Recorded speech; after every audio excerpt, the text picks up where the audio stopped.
First May to 11th May, prediction क्यों सच नहीं हुई। Hello friends, mister Rakesh Sharma prediction की उन्होंने 1 मई से 11 मई के बीच में कुछ ऐसा होगा जो पूरी दुनिया में छा जाएगा। वैसे तो आजकल रोज ही प्रलयंकारी परिस्थितियां उत्पन्न हो रही हैं, पर उन्होंने जो कहा कि पूरी दुनिया में छा जाएगा, फिर उन्होंने अपने प्रेडिक्शन के फेलियर को भी एक्सेप्ट कर लिया। और कुछ लोगों ने कहा भी कि आपने कुछ गलत प्रेडिक्शन नहीं किया है, अरोरा बोरेलिस दिखा है। और इसके साथ ही देश के कई हिस्सों में बाढ़ और तूफान की तस्वीरें नज़र आई हैं। पर ये बाढ़, ये भूकंप, ये तूफान तो काफ़ी दिनों से देश और दुनिया के काफ़ी हिस्सों में आ रहे हैं। तो प्रेडिक्शन में ऐसा क्या खास था? और वो ऐसे वैसे एस्ट्रोलॉजर नहीं हैं। एक गणना उनकी ज़बरदस्त है और ज्ञान भी बहुत है। और उन्होंने स्वयं ही कहा कि मैंने कई बार गणना करके देखा है, ये प्रेडिक्शन गलत हो नहीं सकती।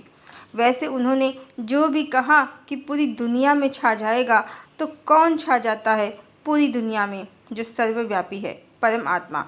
ये प्रेडिक्शन 1001% सही है।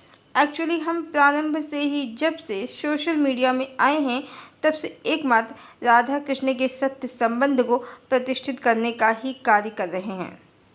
आत्मा, जीवात्मा, इच्छा, आसक्ति, कर्म के बंधनों के रहस्यों और श्री कृष्ण के रहस्यों को समाज में प्रकट करने का ही कार्य कर रहे हैं।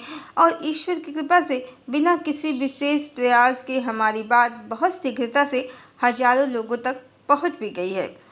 और ये जो 1 से 11 मई का समय है, इस बीच में हमने श्री कृष्ण, देवी राधा, उनके सभी रहस्यों को अब पूर्ण रूप से प्रकट कर भी दिया है। और शास्त्रों में कहाँ कहाँ मिलावट हुई है, उसको भी पूर्ण रूप से उजागर कर दिया है। और साथ ही राधा कृष्ण के सत्य संबंध को पूर्ण प्रमाणों के साथ प्रतिष्ठित भी कर दिया है। यानी ओंकार स्वरूप अर्धनारीश्वर परमात्मा का सत्य स्वरूप इसी बीच में अब समाज में सत्य प्रमाणों के साथ प्रतिष्ठित हो गया है। जी हाँ, प्रेडिक्शन हमेशा डिस्ट्रक्शन के वे में हो तो ऐसा नहीं है। ये प्रेडिक्शन तो 1001% सत्य है। इसके अनुसार अब परमात्मा का सत्य स्वरूप पूरे संसार में सर्वव्यापी होगा।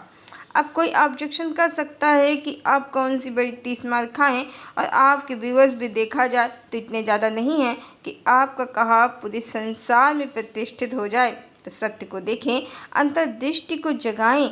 जो हमने सत्य बता दिए हैं अपने चैनल के माध्यम से, वो आज से पहले सोशल मीडिया में नहीं थे।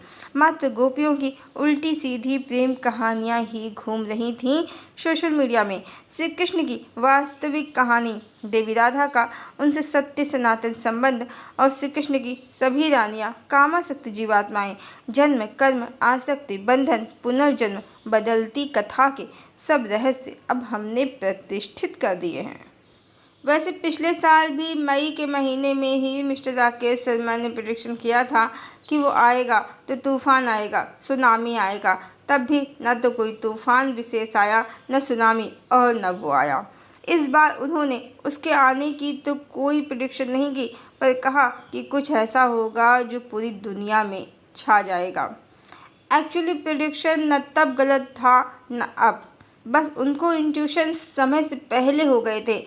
अब वो वाकई सारे विश्व में प्रलयंकारी परिस्थितियाँ तो बन गई हैं, जो आसमान और धरती सब काँप रहे हैं। इसका मतलब वो आ गया है। वो कौन है? वो तो कल की ही है। जी हाँ, ये सब उस परमात्मा के आने का ही प्रभाव है। वैसे तो वो पहले से ही धरा पर उपस्थित हैं, पर अब वो अपनी शक्ति से संयुक्त होकर शक्तिमान हो गए हैं।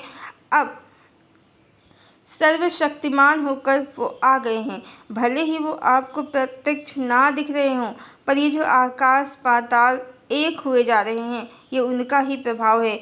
और जो सत्य श्री कृष्ण का हमने प्रकट कर दिया है, वो उनकी इच्छा का ही परिणाम है। वो आ गए हैं, इसीलिए सत्य संसार में प्रतिष्ठित हो गया है। और इसीलिए विश्व में मटेरियलिस्टिक वर्ल्ड अब ढहने लगा है। जगह जगह खंड प्रलय हो रहे हैं। तो हाँ, अब हम कोई बहुत बड़े यूट्यूबर तो हैं नहीं कि हमारे चैनल के मिलियंस व्यू हों और हमारी बात सब मान ही जाएं। तो हम इतना ही कहेंगे कि सच तो ये है कि पहले जब सोशल मीडिया नहीं था तब भी असुरों ने मात्र एक ही बात को बार बार कहकर, कुछ नकली ग्रंथ लिखकर और मूल ग्रंथों में उलटफेर कर परमात्मा का सत्य स्वरूप छुपा दिया था।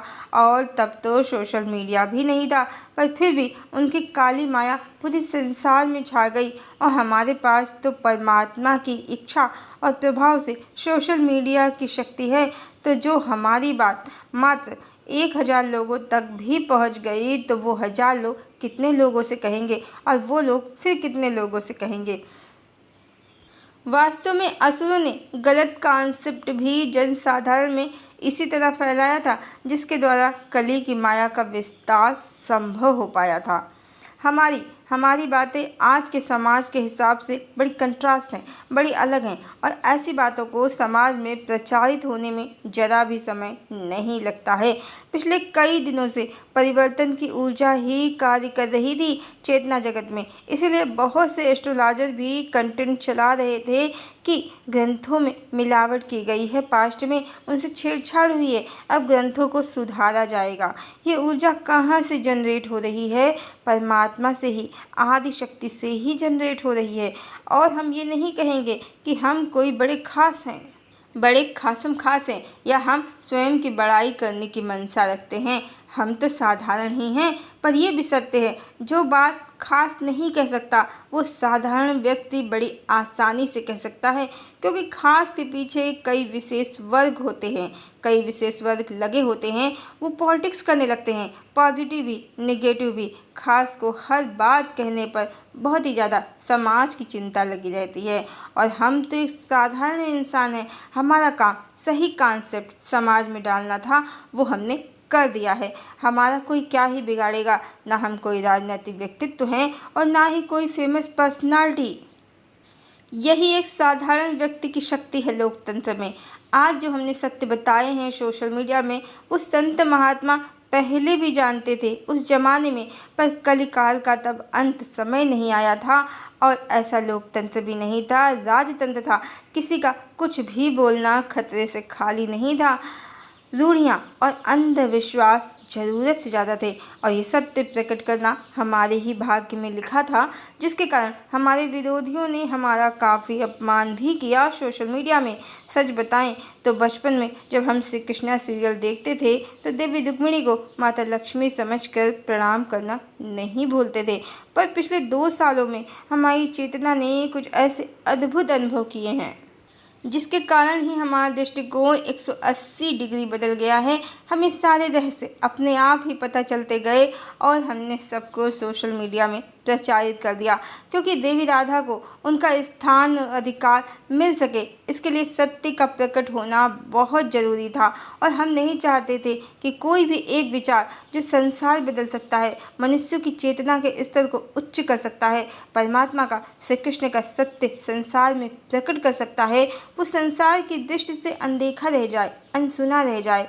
इसीलिए एक एक छोटा से छोटा रहस्य भी हमने सोशल मीडिया में श्री कृष्ण का प्रकट कर दिया है और हमारी बातों को कोई माने या ना माने इससे कोई फर्क नहीं पड़ता।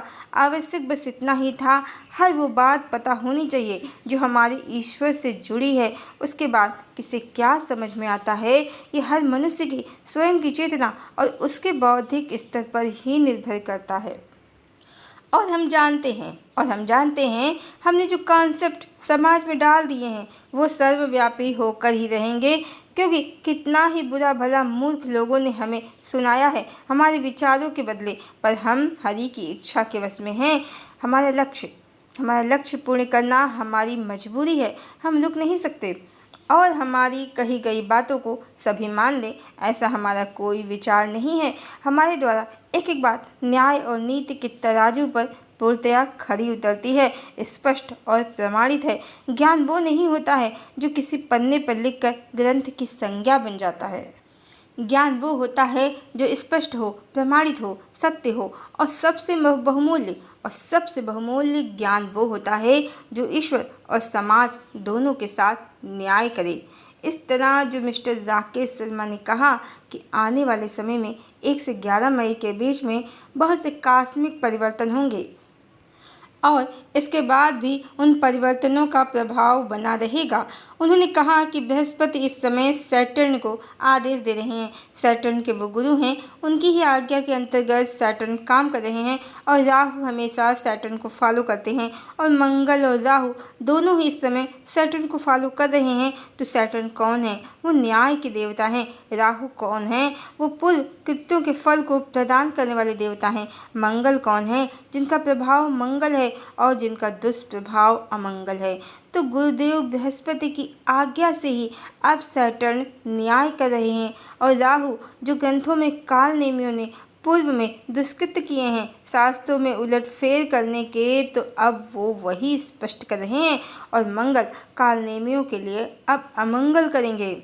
अब जो एस्ट्रोलॉजर कहते हैं कि अग्नि, पृथ्वी और जल इस समय प्रभावी हैं, उनके द्वारा ऐसी परिस्थितियां उत्पन्न होंगी जो व्यापक रूप से परिणाम दिखाएंगी। तो देखा जाए तो ये अब काफ़ी पहले से ही स्टार्ट हो गया है। पर 1 से 11 मई के बीच में कोई भी इतनी बड़ी घटना नहीं हो गई जो संपूर्ण जगत को व्याप्त कर ले, लेकिन ये भविष्यवाणी पूर्णतया 1001% सत्य है, क्योंकि अब श्री कृष्ण के सारे सत्य 1 से 11 मई के बीच में सर्वव्यापी हो गए हैं और अग्नि, जल, वायु, पृथ्वी और आकाश सभी तत्व और 10 दिशाएं अब इसकी साक्षी हैं और सारा संसार शीघ्र ही श्री कृष्ण के इस सत्य को परमात्मा की इच्छा से स्वयं ही इस सत्य से परमात्मा की इच्छा से स्वयं ही परिचित हो जाएगा। सभी मिथ्या भ्रामक कहानियों का अंत होगा। हर बार भविष्यवाणी 3D वर्ल्ड भौतिक जगत के लिए हो ये जरूरी नहीं है। कभी कभी भविष्यवाणी स्पिरिचुअल वर्ल्ड के लिए भी होती है और ये भविष्यवाणी पूर्णतया स्पिरिचुअल वर्ल्ड के लिए ही है, जहाँ सत्य प्रकाशित हो गया है, जो भविष्य में सत्युग का आधार बनेगा। आखिर उन्होंने स्वयं को भक्त प्रहलाद कहा है, भगवान का पुत्र कहा है, तो पुत्र के वचनों की मर्यादा को रखना पिता का दायित्व है। उनके वचनों की मर्यादा को भगवान को रखना ही पड़ेगा। हरिओम।